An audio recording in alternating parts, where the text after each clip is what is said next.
Jesus. Meus amados irmãos, estamos felizes por tudo quanto o Senhor Jesus nos concedeu nesta noite. Eu quero refletir com os irmãos o que está escrito no Evangelho do nosso Senhor Jesus Cristo, escrito por São Marcos, no capítulo de número 10, versículo de número 46.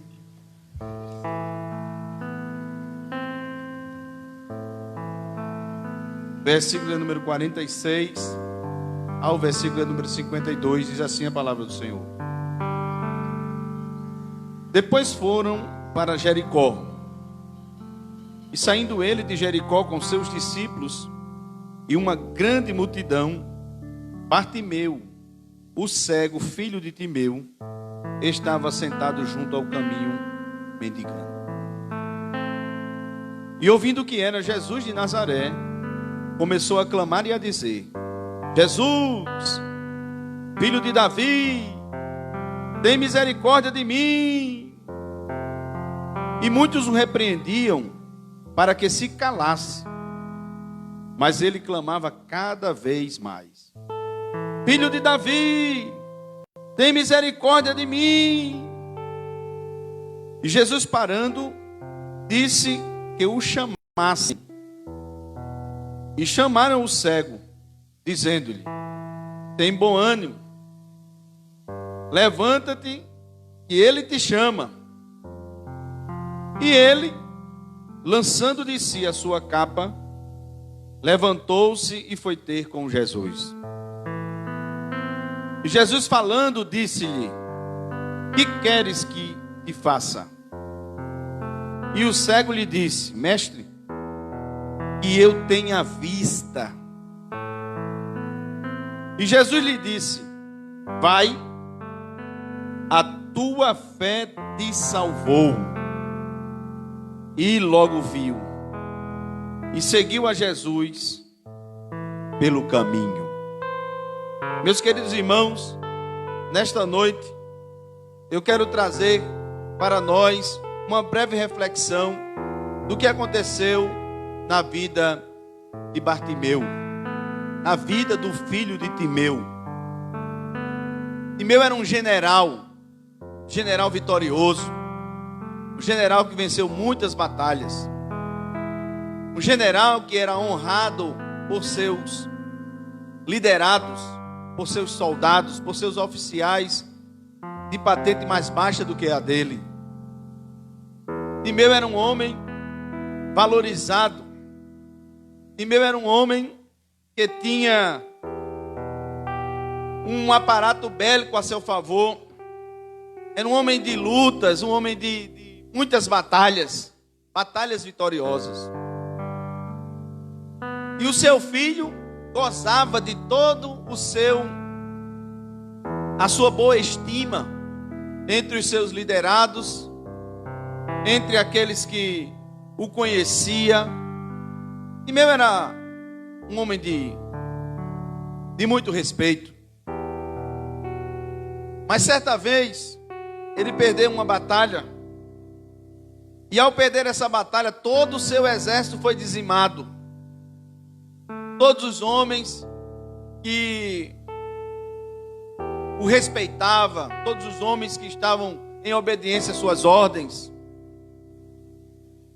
E o seu filho teve uma sentença diferente do exército do seu pai. Como forma de humilhar toda a descendência de Timeu, como forma de humilhar aquele homem que antes era vitorioso, aquele homem que antes era respeitado, aquele homem que antes era considerado um herói por muitos. Teve o seu filho humilhado, e depois de seu filho ser humilhado, ele foi executado. E o seu filho foi lançado fora da cidade, sem os seus globos oculares,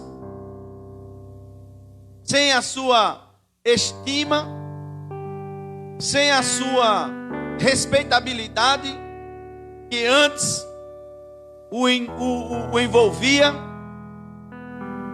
E passou a mendigar.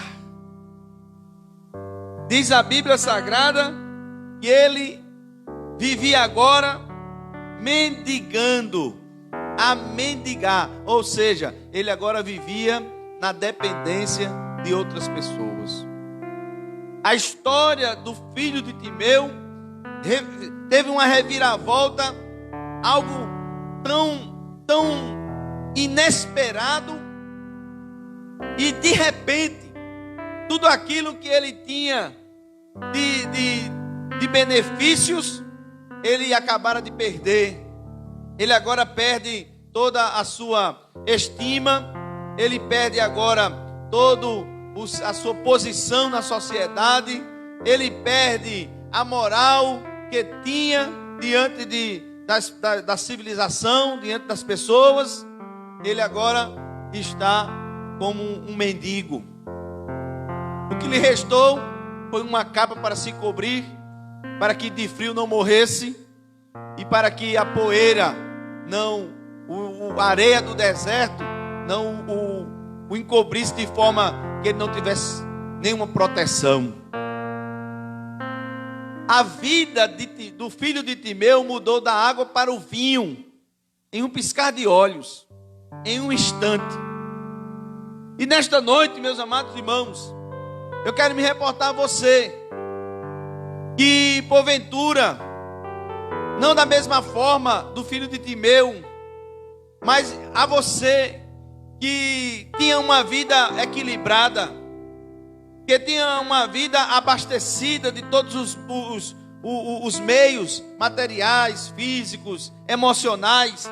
A sua vida era equilibrada, a sua vida era toda bem organizada, e você vivia de uma forma que a sociedade lhe respeitava, de que os seus familiares lhe respeitavam, de que os seus vizinhos lhe respeitavam, seus amigos de trabalho lhe respeitavam, e que de repente aconteceu algo que você perdeu toda essa estima que tinha. Aconteceu algo que na sua vida caiu como um terremoto, como um tsunami, e você perdeu o equilíbrio, e você perdeu o respeito, você perdeu a estabilidade. Eu quero me reportar para você. Eu quero dizer para você que Jesus está no caminho. Eu quero dizer para você que Jesus vem caminhando, Jesus vai passar pertinho de você, Ele está aí. E quando Ele estiver bem pertinho de você, peça a Ele misericórdia. Diga: Senhor, tem misericórdia de mim. Senhor, não deixe acontecer comigo o que eu mereço, mas age de forma graciosa e misericordiosa e muda a minha história, porque Jesus tem poder para mudar. Ele tem poder para fazer isso. E assim como aquele mendigo, agora mendigo, antes soldado respeitado, agora mendigo, ele teve a percepção de que havia um que, por ouvir falar, ou que pela multidão que o acompanhava, por instinto, entendeu que ali viria, ali passava alguém de muita importância.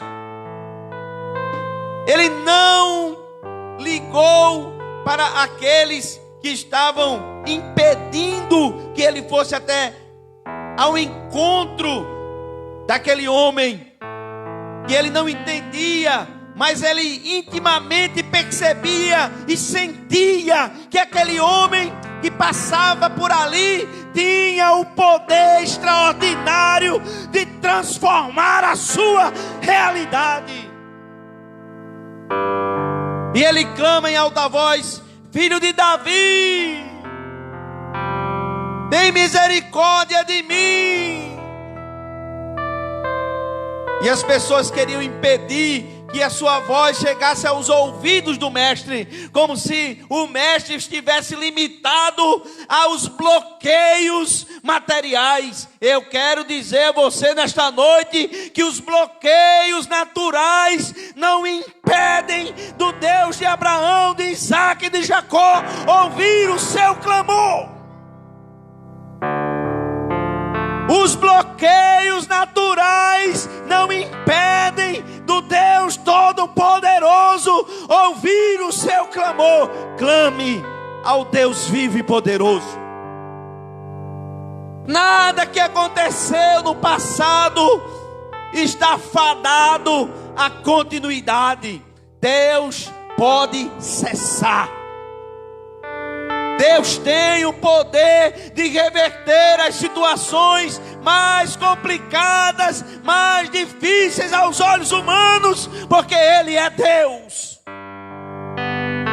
Quando alguém disser para você que não tem condições, que não dá mais, que não tem mais jeito, anule essa palavra, anule essa sentença pelo sangue de Jesus e clame cada vez mais forte: Senhor, tenha misericórdia de mim. Porque Ele já lhe ouviu. Ele não vai lhe ouvir, Ele já lhe ouviu.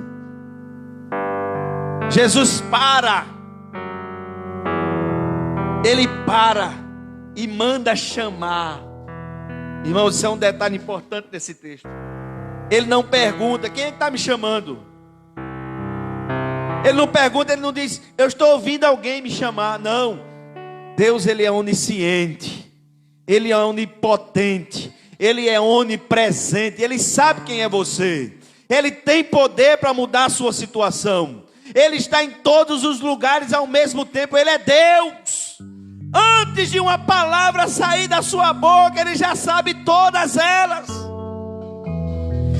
Antes de que você pense alguma coisa, o seu destino está traçado por aquele que Ele criou. Ele é Deus. Não existe interferência humana que impeça o que Deus quer fazer na vida de qualquer pessoa. Não existe interferência humana para o poder de Deus operar, porque operando Deus, quem impedirá? Diz o Senhor dos Exércitos. Não existe interferência humana que impeça de Deus fazer o que Ele quiser fazer. Ele para e diz: manda chamar. E aqueles homens que outrora mandava aquele homem calar-se, cala a boca, fica no teu canto, o mestre não vai te ouvir. Eles não sabiam que o mestre já tinha ouvido a ele. Eles não sabiam que nos planos eternos do Deus de Abraão, de Isaac e de Jacó, aquele momento já estava marcado. O momento da reviravolta, o momento da restauração, o momento de que o Senhor Jesus mostraria o seu glorioso poder transformador. Não desista de clamar. Não desista de clamar. Não deixe que as circunstâncias da vida lhe apague. Não deixe que as circunstâncias da vida façam com que a sua fé vá definhando. Pelo contrário, quando os homens disserem que não tem solução, clame ao Deus de Abraão e diga a Ele: eu sei em quem tenho crido. Aleluia, aleluia. Eu sei em quem tenho crido. Eu sei que o meu Redentor, Ele vive e breve se levantará ao meu favor. Não há interferência humana que impeça Deus operar o seu poder na vida de qualquer um de nós. Creia nisso, meu amado irmão. Creia nisso, minha amada irmã, que nesta noite está nos ouvindo. Quando aquele homem chegou à presença de Deus, o Deus onipotente, onisciente, que já sabia de tudo, olha para ele e diz: o que é que tu quer que eu faça? E ele, sem titubear, disse: eu quero ter vista. Eu quero que aquilo que os homens tiraram de mim,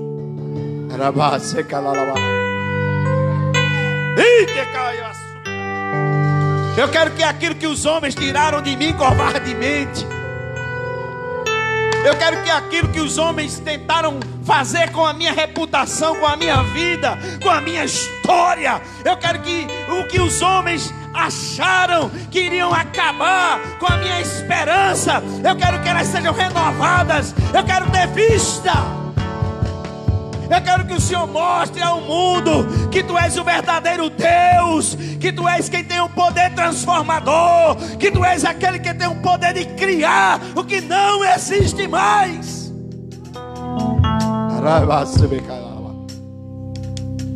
Eu quero ter vista. Aleluia. E diz a Bíblia Sagrada que naquele mesmo instante, aquilo que não existia mais, porque os seus globos oculares foram arrancados, não havia nenhuma possibilidade humana daquele homem voltar a ter vista. Ele provavelmente olhou, tentou tatear ao mestre e dizer: eu quero ter vista, eu quero voltar a ter os meus globos oculares novamente, eu quero poder ter esperança novamente, eu quero poder novamente proclamar, exaltar. Aleluia. Os homens às vezes acham que podem arrancar de nós a esperança, a fé e o amor, mas eles não conseguem, porque o apóstolo Paulo disse que isso é o que permanece eternamente. Os homens não podem arrancar de nós a esperança. Os homens não podem arrancar de nós o amor por Ti, ó Deus de Abraão, de Isaac e de Jacó. Naquele mesmo instante, Deus deu a ele tudo novamente. E a alegria daquele homem foi imensa. Eu consigo imaginar o quão alegre ficou o coração daquele homem. E que diz a Bíblia Sagrada que depois disso, ele caminhou com o Senhor. E acredito piamente que ele caminhou louvando, glorificando, exaltando, enaltecendo, agradecendo pelos grandes feitos que o Senhor operou em seu favor. Nesta noite, meu amado irmão que me escuta, não importa a reviravolta que aconteceu na sua vida, os homens não têm poder de interferir o operar de Deus na tua vida. Não importa o que os homens acharam que poderiam arrancar de você, nenhuma interferência humana pode invalidar o que Deus preparou para a sua história. Creia nisso nesta noite. Receba de Deus o renovo para a sua vida espiritual. Receba de Deus o renovo para a sua esperança. Receba de Deus a convicção de que o amor nunca acabará. Creia que o Deus de todo poder, Ele não age de acordo com as interferências humanas. Ele age da forma que Ele quer. Agindo Ele, ninguém impedirá. Amém? Que Deus em Cristo te abençoe nesta noite. Que você possa meditar nessas palavras. Que você possa receber de Deus a iluminação necessária para compreender que não importa o que tenha acontecido na sua história, que não importa os reveses da vida, o que importa é que se Jesus está passando, que se Jesus está na sua vida, e que se Jesus estiver ao seu lado, Ele pode, Ele tem poder, Ele é inigualável em transformar as maldições lançadas pelo mundo em bênçãos espirituais. Ele tem poder para transformar todas as coisas. Amém? Vamos ouvir a banda Kadosh louvando a Deus com mais um hino. nós estaremos ouvindo a banda Kadosh louvando a Deus com mais um hino. Yeshua.